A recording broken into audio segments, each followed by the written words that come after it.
Hello everyone! Share ko lang po sa inyo ang aking kusidong bangus. Ito po ay Bicol recipe. Simple recipe at the same time budget friendly. Madali lang po itong lutuin mga ka-grandma. Kusidong bangus ni grandma.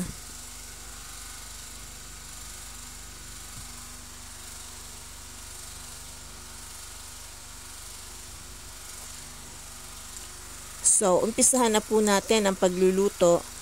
Nagpakulo na po ako ng tubig. Ito pang una natin gagawin, magpapakulo ng tubig. And then, kapag po kumulo na, ilalagay po natin ang sibuyas at kamatis.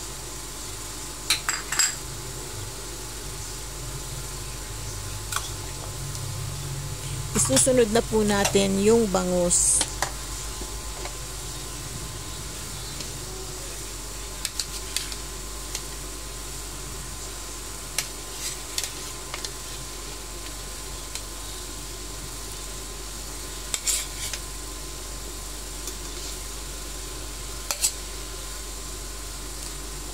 Simple recipe, at the same time, yummy yummy.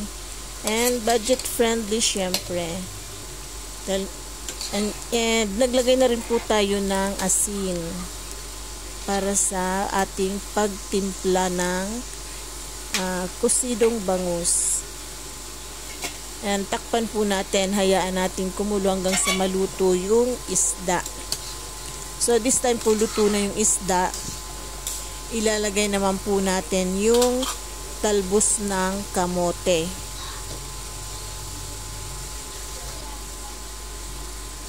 Ito po ang gusto ko dito sa recipe na to, yung pong talbos ng kamote, dahil yung sabaw po niyan ang sarap.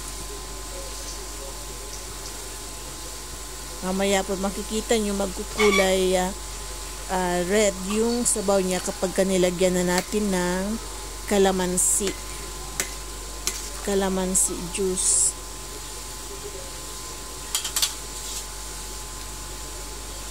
So lalagyan na po natin ng kalamansi juice.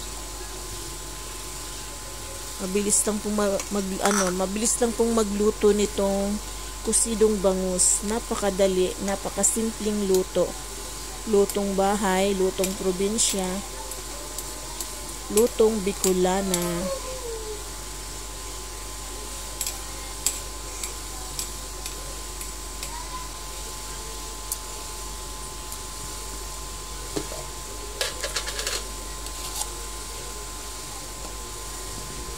Magdadagdag po tayo ng asin dahil medyo matabang po ang aking kusidong bangus.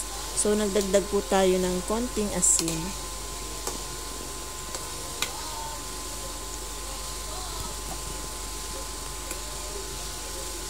Ready. Actually, luto na po ito mga ka-grandma. Ready to serve na po itong ating kusidong bangus.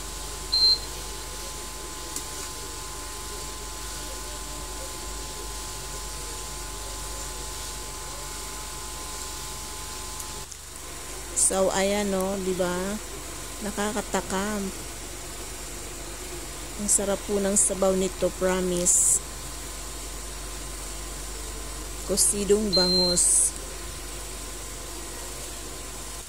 So, eto na po yung ating kusidong bangus. Kagaya po ng sinabi ko, di ba, kulay red yung kanyang sabaw. Ang sarap po niyan, mga ka-grandma. So, sana po nagustuhan nyo ang video na to. At kung nagustuhan nyo po, huwag kalimutang mag-like, share, comment, and follow. Thank you for watching. Bye!